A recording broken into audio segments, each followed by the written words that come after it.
Hello guys, welcome to Redditor's Revenge. Here we post amazing revenge stories daily.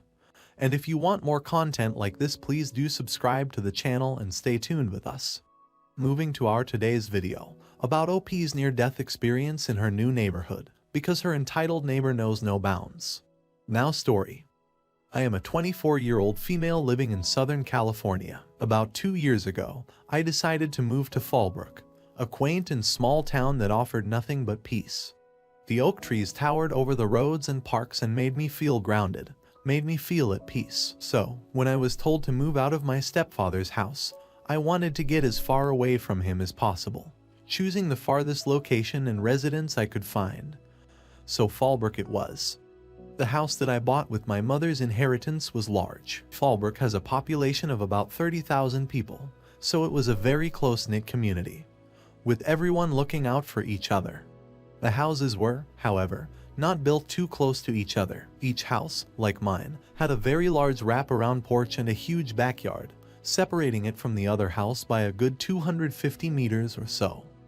Honestly, I was not bothered by that at all. My house was made of red bricks, gleaming windows tall and bright, wooden floors and doors, a large cobblestone driveway, and the thing that I admired the most, a large pool in the backyard. At my stepfather's place, we never had a pool, and I had always wanted one when I had my place. So you could imagine how happy I was when the real estate told me the house had a pool. It was built in a modern way since the house was newly built and was shaped like the number 8, shallow at one end and deep at the other. The guy who lived next door was more than happy to help me move in, and I quickly learned that his name was Bryce and that he worked a 9 to 5. Bryce and I became really good friends in 2 years. He was a tall and polite guy with a dazzling smile. It was 3 months ago when Sasha and I were lounging on chairs beside the pool, soaking in the sun in our bikinis, when we saw a mover's truck drive past my house and to the house beside mine. It had been empty for quite some time and no one had bothered to ask why. It was a nice, well-kept house, and a gardener visited once a week to trim the hedges and rip out weeds. Trotting behind the mover's truck was a silver-colored sedan, and it was very apparent that the woman driving the car was going to be moving in. Sasha and I exchanged glances, excited.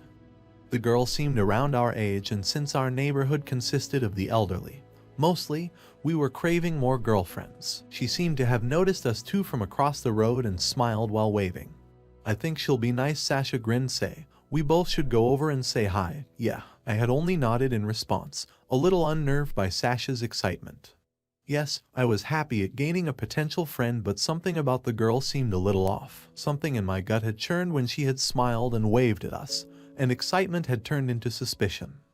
I was confused, to say the least. I decided to shrug off the overwhelming feeling, and not jump to conclusions. That did no good after all. That night Sasha, Bryce, and I had decided to go and greet her and introduce ourselves. I bought a bottle of moderately expensive wine. Sasha had bought a vase, and Bryce just grabbed the first bouquet of flowers he could find. The three of us walked to her house, all dressed up. Sasha had also decided to bring a dish of casserole along since she thought the girl was unpacking and would barely have time to cook. She had opened the door as soon as Bryce had rung the doorbell, almost as if she was expecting us. I know that seemed strange to all three of us because there were looks of confusion on Sasha and Bryce's faces, which went away as soon as it appeared. She introduced herself as Jade and told us she was a college student that worked at the local diner to pay her bills. She told us she had rented the house for a cheap price since she did not have enough money to purchase the property. Her green eyes would glint whenever they would turn to me, and I thought it was the lighting playing tricks on my brain. She was polite and sweet and promised she'd have us over for a proper dinner once she finished unpacking. Her house, however, seemed devoid of any boxes that we had seen buff men unload in the morning. I just assumed that she had put them away fast enough. Maybe she liked working. I gave it no more thought as I went home that night. In the weeks that followed our first meeting, we would run across each other in grocery stores quite often or at the local diner. It was odd, seeing her out at the same time as myself, but it didn't matter. She was polite and we were friends now. One weekend, I decided to throw a pool party. The sweltering heat was unforgiving, and it felt like the sun would eat everything up. I had invited a group of friends from work, Sasha, Bryce, and of course Jade. We decided we'd order pizza and chill around the pool. One of my friends from work said he'd bring a guitar and we could maybe do a jamming session. to which I agreed. It was a fun and relaxing time and everyone got along well. I had to clean up a lot, but it was worth it. So the next morning, I was relaxing by my pool since it was a Sunday and I had nothing to do. I had my eyes closed, feeling sweat creep down my back, the sunscreen running with it. That was when I heard footsteps and sat up as quickly as I could since I had not been expecting anyone. Sasha and Bryce were busy and my office friends did not live near me. I opened my eyes to see a grinning Jade, standing there in a bikini. A towel was thrown over her shoulder, a glass of lemonade in each hand. The first question that came to my mind was, how did she let herself in? Maybe I had left the door open or something. Hi, she smiled. Sorry if I startled you. I was free today and bored. Thought I'd hang out with you. Lemonade, she asked, thrusting one of the ice-cold containers in my direction. I could do nothing but nod, accepting the drink, watching as she threw herself on a lounge chair. Something about her was very odd and I slowly put the lemonade, and her eyes followed my hand with a smile. You left the door so I let myself in, she giggled, sipping at her drink, and I smiled, not touching mine. It was something inside me that told me to not drink the cold substance and I obliged. She swam around for a while, talking about work and whatnot, but I saw how her green eyes would dart between me and the container of lemonade, almost as if she wanted to ask something but was afraid of doing it. No, not afraid, as if she was waiting for the right moment. I don't know, it was very peculiar. She left soon after, thanking me for allowing her to swim, and I could only smile, locking the door behind her as tight as I could, making sure all the doors and windows were closed. A few nights after that, I was awoken due to the sounds coming from the backyard. It sounded as if something was jumping into the pool repeatedly, moving around rapidly. At first, I thought it was Bryce's dog, Cooper. The husky would often jump over the fence and swim around the pool just for the fun of it, and he was very cute, so I would let it slide. I was about to go back to sleep when I realized Bryce was not in town. It was his sister's wedding and he and his dog had just left town 2 days ago, and were coming back the next week. My eyes widened, cold sweat running down my forehead, my hands turning clammy as they gripped the sheets with an iron-like strength, my knuckles turning white. I let out a deep breath as the noises continued and walked out of the bedroom to investigate. My footsteps were slow and vigilant and I was as quiet as a church mouse. The noises stopped all of a sudden when I approached the door that led to the backyard. The door was made of glass and when I looked around, there was no one in the pool. The water was, however, not tranquil, proving that whatever I had heard out there was not a figment of my imagination. It was real. But since it did not seem threatening, I decided to shrug it off and head back to bed. And I reported it. Would things be different? I do not know. The upcoming days got very busy and I was barely able to talk to anyone outside of work. Eat, sleep and work, that is all that I seemed to be doing. It was exhausting and I would fall face first on the bed every single day, not even caring about the sounds that I heard from the pool each night, shrugging it off as Cooper taking a swim. What else could I do? I was too tired to do anything else, and it was just a day before my 24th birthday that my boss said we could have 2 days to ourselves. I was elated, so happy that I would have 2 whole days to myself, that too on my birthday. What else could someone ask for?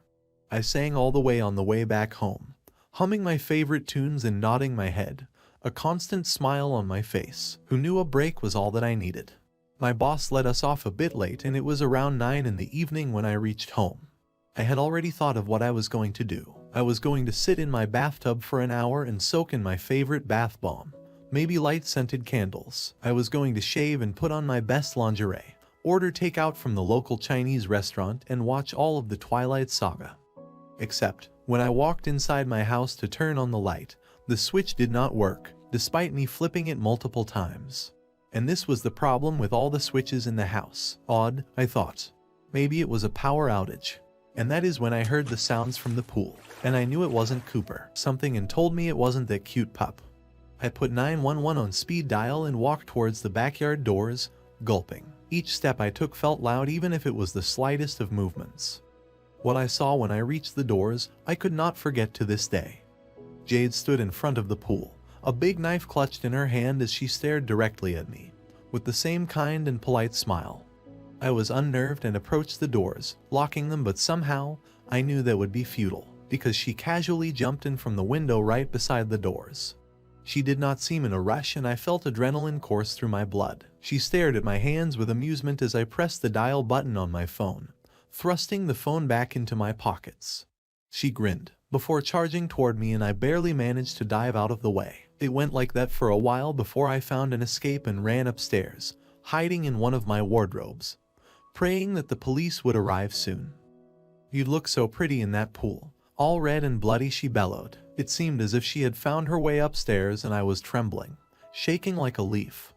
I heard sirens in the distance, but also approaching footsteps. It was a moment later that my closet was yanked open and Jade dragged me out by gripping my hair as I struggled and thrashed about. She only laughed as the voice of the sirens grew louder. It wasn't until one of the officers broke in and located where I was by my screams and pushed her off, immediately cuffing her. I fainted shortly after and woke up in a hospital. The police told me that she was a serial killer and that her name wasn't even Jade. With the footage they'd obtained from Bryce's camera, she waited for me every night at the pool, and I was so glad I would never go out. I moved away shortly after and have never been to a pool since. Now, here is the end of the story. I hope you enjoyed it, and let me know your opinion about this story in the comments section. If you heard a similar story or had similar incident, you can share it and I would love to read them. So before leaving, please hit the like button and do subscribe to the channel to stay tuned with us for more awesome stories.